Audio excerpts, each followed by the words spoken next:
gave the knife up, or if he gave a part of this killed kid, he gave out facts that only the killer would know. It would corroborate things. It would corroborate things, and he even addressed there's been way too many conspiracies, and the surviving witnesses had to go through hell. Well, no better way to protect them than by getting some of those details. If you got those details, then, you know, as simple as just saying I did it solo would have been, you know, valuable, I think. And you know, we stand by the negotiation wasn't justice. It was just it was a shortcut, and we said from the very beginning we're not interested in the shortcut for our daughter. You know, we wanted everything. Steve, you turned the podium at one point. Talk to us about why you wanted to spare him. Because he's a coward. He's been protected by the court from day one, the minute that he was arrested. So I wanted to let him know that I was directing everything towards him, and you know, his days of being protected are coming to an end. You know, from what I've been explained, he gets on a van today, and he's got like 11-12 minute ride, and then he'll be the responsibility of Planning on turning the podium though, or did you do that in the moment? You know, I remember reading it saying "do not move," so I was like, well, I'm moving this. I just kind of made that decision right then and there. So, you know, I want to make it as difficult as possible. I knew my daughter was going to do a speech, and I'd heard it, and I was like, he's going to hate this. He's going to hate this next set of people that are going to come forward and really rip into him and really expose him for what kind of a piece of trash he was. And we've been waiting a long time to say some of those things that needed to be said. Stephen, you chose not to speak. I've written up a statement. I don't know. Well, allow me a second. Maybe it wasn't appropriate. Yeah, definitely wasn't. Yeah, my name's Steve Goncalves. I'm Kaylee's older brother. She was my little sister, my friend, the middle child in the heart of our family. There are no words that can fully describe her spirit, but if you knew her, you knew joy, you knew light, you knew someone who made everything better just by being in the room.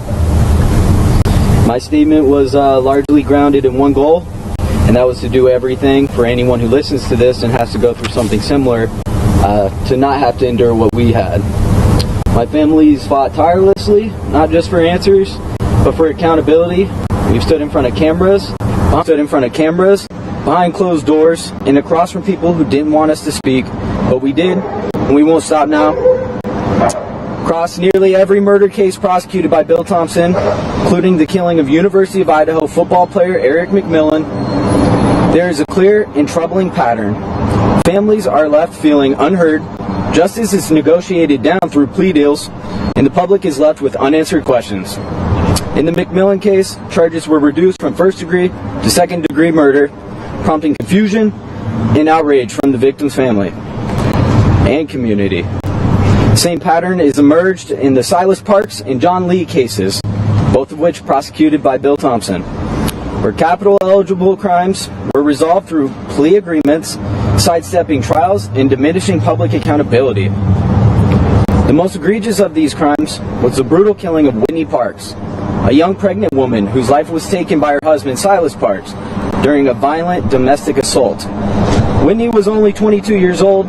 Whitney was beaten and strangled in her own home, an act of cruelty that not only ended her life, but also the life of her unborn child. And yet, despite the devastating nature of this crime, Bill Thompson reduced the charges from murder to voluntary manslaughter, ultimately securing a sentence that allowed Parks the possibility of parole after just 5 years. There was no trial, no full accounting of what Whitney endured, no acknowledgement in the legal outcomes of the child she was carrying. For Whitney's family, and for anyone who believes that justice systems should speak forcefully for victims, this wasn't justice. It was a deal, and it was like so many others under Thompson's watch. It prioritized expedience over accountability. Now, almost predictably, we find ourselves reliving that pattern in the current case. Despite the magnitude and brutality of the crime, the prosecution chose to accept a plea deal behind closed doors, without trial, without ever consulting our family in any meaningful way. In fact, we learned from the plea deal had been finalized from an email from the prosecution team. Not in person, not with warning, not with respect. That moment underscored what we feared all along, and that this case was following the same well-worn path toward expedience over justice. Sentencing once again fails to reflect the severity of the act, and the emotional fallout has landed again on the shoulders of the victims' families, who have been left out, unheard, and grieving not just a horrific loss, but a system that continues to bypass them. The through line is undeniable. Whether it's 2004 or 2025, this prosecutional, is that a word? Sorry. Prosecutional approach has consistently abandoned the very approach it is, or the very people it is supposed to protect. The trends you'll notice from Thompson's prosecuted crimes are the following: plea bargains avoiding capital punishment, charge reductions, sentences that misalign with the gravity of the crime, lack of trial due to plea bargains. These aren't just failures in process, they're failures that have real consequences for real people. After reviewing Bill Thompson's history, it's clear our family was never given a fair chance at justice. But this isn't just about a prosecutor's record. It's about Kaylee. It's about my sister. She's not just one of the Idaho 4. She was a daughter, a sister, a best friend, and the light in every room she walked into. When the prosecution followed the same path we've seen before, closed doors, limited input, and a plea deal handed down without our voice, it became painfully clear that Kaylee was being treated just like another case. But she wasn't. She was everything to us, and our pain has only deepened, knowing that the system didn't fight for her the way she deserved. I'll leave everyone with this. There's 1,000 things I wish I could say to Kaylee, but today I'll just say this. I will always carry her with me for the rest of my life, and I will never stop being her brother. Steve, thank you. Now that the gag order is lifted, is there anything that you learned over the last 2.5 years from investigators or prosecutors that you can share with us now and speak about?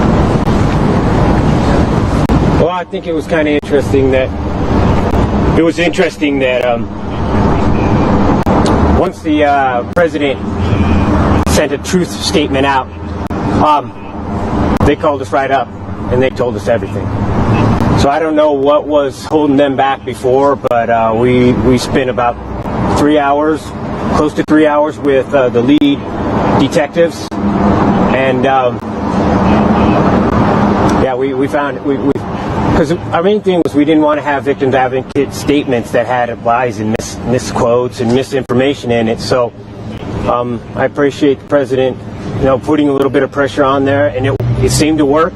Up until that time, they told us they were not going to tell us, and we were going to have to just wait for the things to be unsealed. But yeah, it was horrific what Kaylee went through.